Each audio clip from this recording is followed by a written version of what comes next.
Welcome to Mr. G's Hard Truth. This episode is called Two Sides of the Street, and we have a special guest. So I would like you to introduce yourself, your name, and where you're from. Hi, my name is Jamel. Last name Richardson. Pardon me, bro. Smoking. But my name Jamel Richardson. I'm originally from Crown Heights. Okay. I was born and raised in Crown Heights. I'm in East New York right now, though. Like, you know what I mean? Just excuse the background, but I'm good where I go, though. Face card is good. You know what I mean? All right, fair enough. So today, Two Sides of the Street is educational and is dealing with people who had troubled youth, who was a troubled youth, and what you're doing today to keep the youth from getting in the same troubles that you were once in.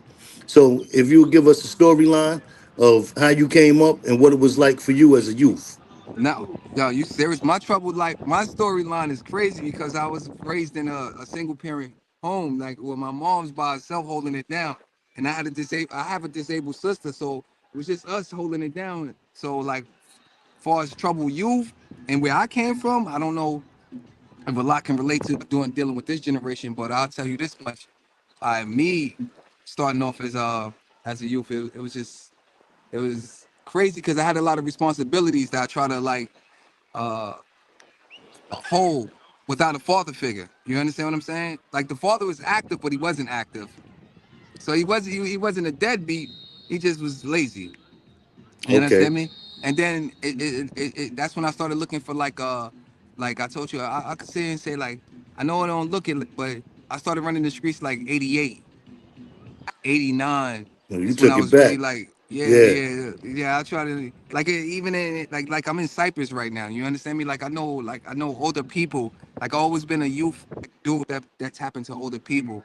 So I try to like because I was searching for father figures but never being a follower.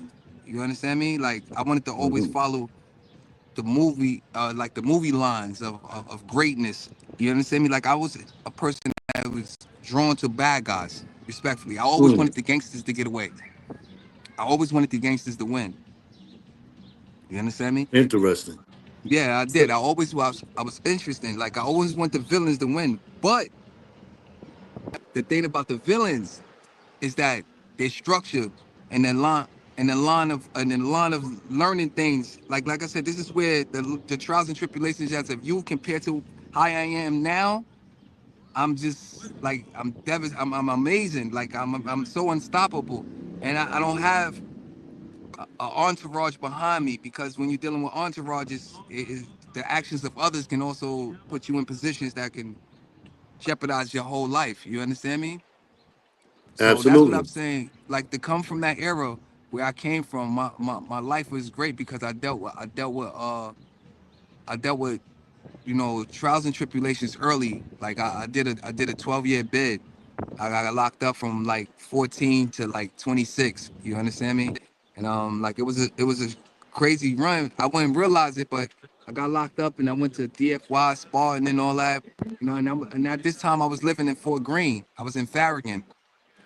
So I'm originally from Crown Heights. I was born and raised. That's where like one of my little childhood stage. But I started evolving in the Fort Greene area, where I started playing with weapons at an early age. My Okay. my mom's got pregnant with her third child, which is my second oldest sister, well my baby sister, and and that was when I say 88. She got pregnant in 88, so that's when my mom's couldn't take care of. She couldn't put that chokehold on me no more because she had the belly. You understand me? And Yes. the stepfather couldn't do nothing because I'm out here with the thugs. You know what I mean? The older people. You know what I mean? So if I'm like about I was like at that time I think I was like 11, 12, and I was dealing with dudes that was already like 18, 19. You understand what I'm saying? So it's the mind structure was different for me. And then at that time it was a game called the Decepticons. You understand me? And Yes. yeah, that was like my junior high school stage. You're taking me back. So I was a part of the Decepticons and for some apparent reasons, our rivals was like the low lives and the Autobots. I don't even remember these niggas like who was the Autobots really, but those was our rivals at the time. You know what I'm saying? So it made the streets Old school interesting. Brooklyn. Yeah. So it made the streets interesting because it was like, yeah, you know what? Every day I woke up, like, yeah, we gonna get. I don't know who he's chasing now. Mind you that. Like, I don't know. I just know that I'm with these group of guys and we dealing with loyalty, and we heading in a way where nobody can stop us. You know what I mean? We all looking for brotherhood. We looking for leadership, honestly, because we are taking instructions from one person. And that's when I learned that at that time that, you know, if a person tell you to catch a body at an early age, he never gave a fuck about you. But if a person sit here and make your ass go to school, or excuse my language, I can't use profanity, pardon me. But if a person sit there and make you go to force you to go to school and further your education, that's a real brother. That's a person that you honestly like analyze. You understand me? That's And and that's what we want the youth to capture. Now, I want to take us to getting in trouble with the law. mhm. Your first run-ins with the law, what that was like, what was the feeling behind, Oh, that was having easy. to engage the law. It was easy. What? I got in trouble in in 1 week. Like, I'm not bragging because I gotta calm myself down. I am a changed man. I just got excited. A little old bug in me just got excited. But listen, my first run into the law was easy. That's what made me not caring about life because in a week I got locked up 3 times while being that I was a youth. And I just knew that my mom's and my pops, or my step pops, my pops was he was a hospital cop at Woodhull Hospital, so he always had his badge. So the the badge and the law. Oh, so you got the ops again? Oh, I No. thought that. Oh, okay, that. Okay, busy. But with the badge, yeah. So what I'm saying is that I always was in and out of the precincts. I never stuck around, so I never was really punished.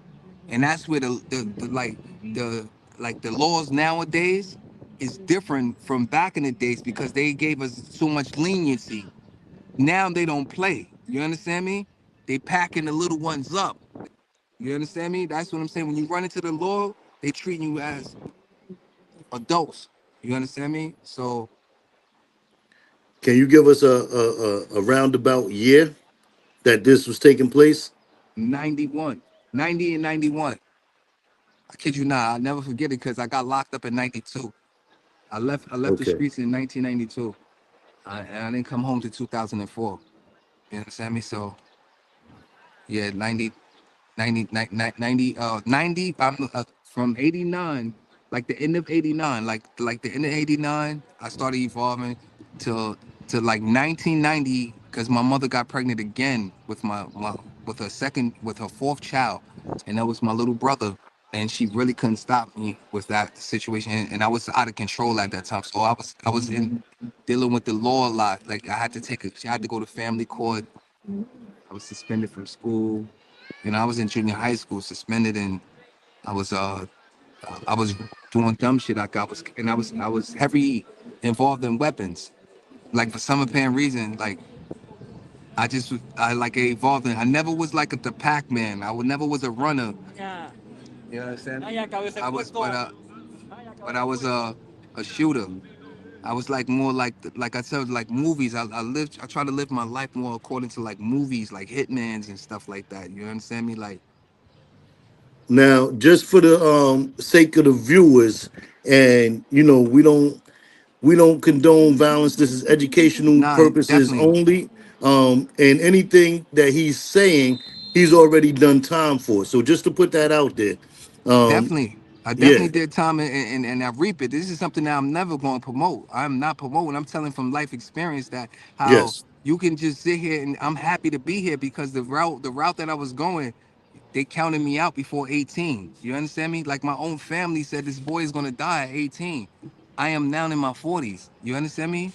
Like I didn't want to reveal my age because I ain't got no beard and I look good and all that. But yes, yes, I'm My nearing God, 50. Mel. Yes, Yeah. respectfully. I had my first child at the age of 28, 27 going 28. You understand me? Because my whole childhood was taken because of the mistakes that I was making. You understand me? But I found Yes. when I found God and I found myself. I learned discipline and I learned like structure. Like everything is a system. No matter how you want to sit here and try to be against it, it's a system. Life is a system. Even the system that we create our own problems. We don't realize it. We do. We make the decision to sit here saying, fuck that. Excuse me. Respectfully, F that. You Yeah. understand me? And that's not when it's supposed to be. You understand me? Like if you take a time out, go drink you some coffee. If you're a coffee drinker, go take you even smoke you a little blunt or something. I mean, I don't condone. Well, it's legal in New York. You understand me? Yeah. But what It's I'm legal saying, now. So yeah. So it's like you yeah. could, you understand me? In New York, I don't know about other states, but what I'm saying is that you take a time out to walk away from a situation, you'll understand the situation wasn't worth it. That's my main point. I haven't learned. Like it took me years, years. Believe you me, I lost everything. My mother's no longer here. My father's no longer here.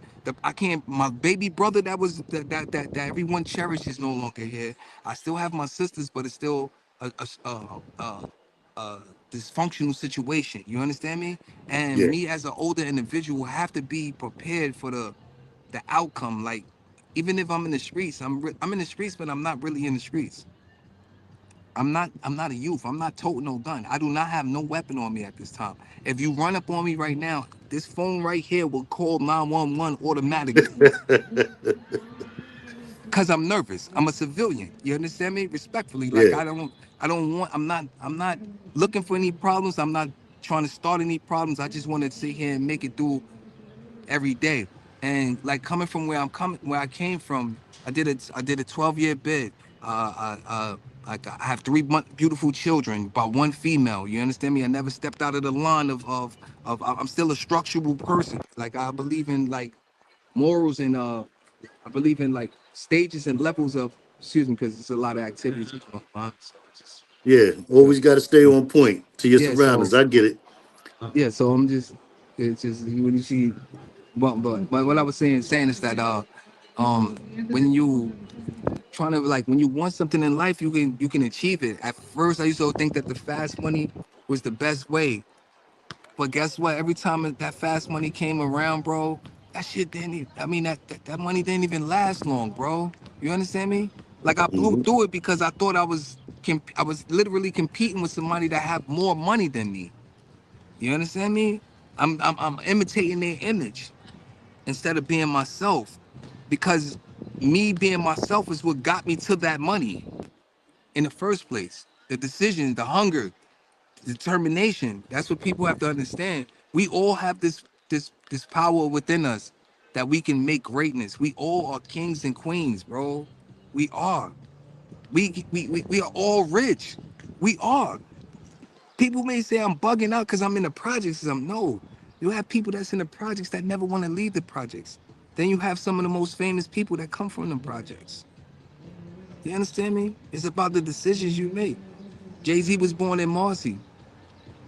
Everybody want to be a Jay-Z. He left his legacy for you to glorify and evolve. But because he don't want to give you $1 million or 4,800, he's not Jay-Z. You understand me? Hmm. Doesn't make sense. It's like I take the opportunity of you interviewing me, and you know, like I said, I had a crazy childhood that was traumatizing to the most. But to be here in my mid 40s, you know what I mean, is greatness. Like I cherish every single day. I get to I get to be here for my family. You understand me? Because the 12 years I did, I have been through from prison to prison, from youth as an adult, and I have seen a lot of things. And there's guys in there. I done grew bond with people that to this day would love to do what I'm doing. Just sit in the park with peacefully. No, they on timing. You understand me? They on Yeah. program. It's systematic. It's sad. And then it's like a lot of people don't deserve it. A lot of people, some people, we get mixed in a world where people will sit there and like for example, if a man make a decision because you violate his family, that should be justifiable. That man is a hardworking man and he's protecting his family. So if he killed this man or killed that person that was trying to harm him, why do he have 25 to life? But this guy right here really went inside Pizza Hut and just shot everybody up because his baby moms pissed him off.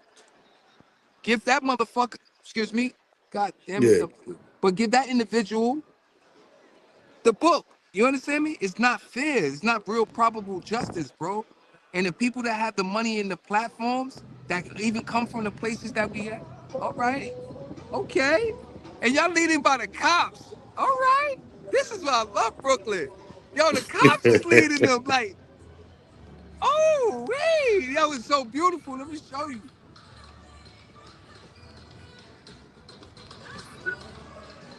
Yo, they, What's going on out there? yo, and look, they got the cops leading them, bro. Yo, look, they got all the Yeah. cops. That's gangster. That's power, bro. That's power. You feel what I'm Hmm. saying? They Yeah. driving through the hood with the police escort. That's power. They just knew how to stick together and put the pieces together, bro. We as people, we fail to realize, and that's what I learned. Like, I'm gonna try to. I'm here. I survived. I'm not a gangster. I'm not gonna sit here and make it seem like, oh, I don't care about being gang affiliated. I don't care about what I care about is making the next person richer than the day that they woke up. You understand me? Like yesterday, I want to make. What I'm saying is that if I can make you $100 richer, or save your life because of what I'm through whatever experience that I survived, because it has been brutal. It's times I have cried. People saying men not supposed to cry, or we not supposed to get gangster. Yo, bro, me being in my mid 40s, I think I made a good mark. You know what I'm saying? God blessed me with a lot of features. Like I'm still funny, I'm still active, and I'm still living and breathing, bro. And I'm happy. And it's sad that people. I know I may be talking them a lot. You know what I mean? Apologize about that. It's all You know. good, man. It's the Yeah. hard truth. This is raw, uncut, authentic. This Now, is where okay, we but I'm at right saying, now. okay, so what I'm saying, I just don't want. I want you to understand, like, it's a peaceful world, and it's a lot going on. We just have to stay woke. Especially now. Like now it's so bad in 2025, bro. We have our own men that we are our own brothers that we are helping backdooring us. Like over animosity over a female from high school or something like that. You be like, nigga, you still got a grudge. Over 18 years ago? You understand me? Look, the days and times we in right now are real wild. So the question I do have for you is, what message would you have for the youth coming up in these trying times, especially with the wisdom that you have and where you're at right now?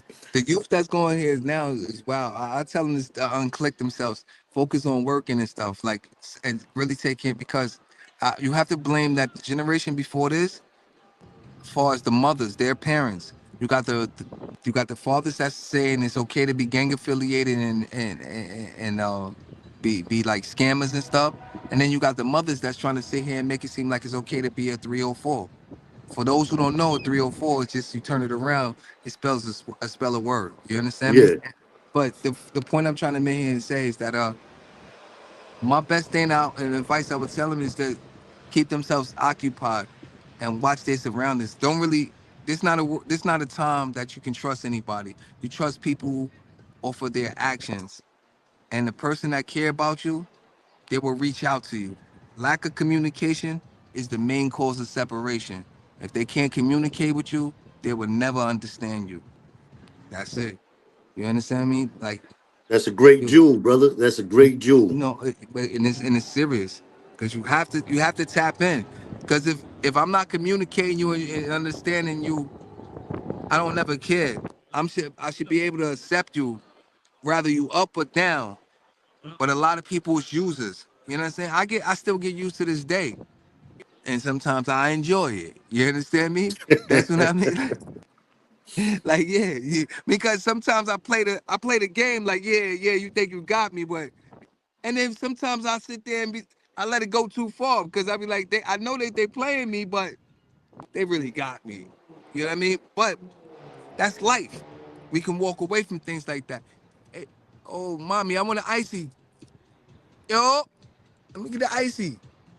Let me get an icy. Oh, this bitch don't. Oh, let me get. I want an icy. Thank you. I'm on a conference. I got.